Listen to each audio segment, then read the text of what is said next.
За да си ја задржи градоначалничката фотелја, актуелниот Георгиевски како голем партиски послушник ги полни јавните предпријатија со нови вработувања.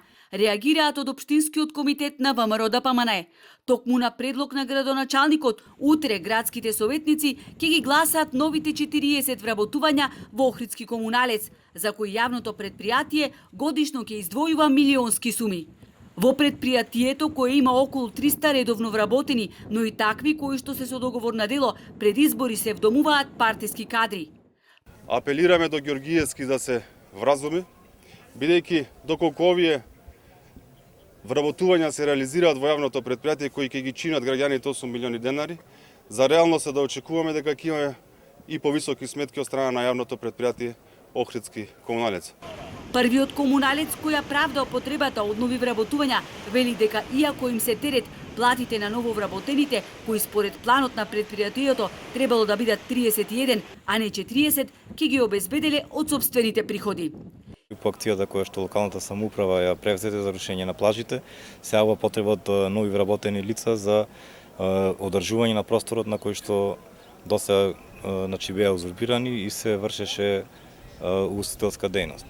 И додека Грдановски уверува дека сите 40 нововработени ќе ги чистеле плажите на ривиерата, од ВМРО ДПМН откриваат дека превработеност има во сите јавни предпријатија, најмногу во новоформираното јавно предпријатие Водовед, кое за нецели 2 години од основањето се дави во милионски долгови.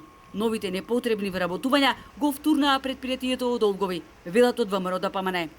И наместо да имаме средства за инвестиција во инфраструктура, да во 21 век имаат конечно луѓето во Охрид вода за пиење, ние се сведовме во ситуација повторно ова јавно предпријатие кој што го формиравме да не прави загуби, да има 7 милиони денари загуба за само 3 месеци во 2021 година. Не само што има вработувања во сите јавни предпријатија, туку има изголемување енормно на платите на вработените во јавните предпријатија, дури во некои јавни предпријатија има луѓе кои што имаат исто работно место, земаат различна плата.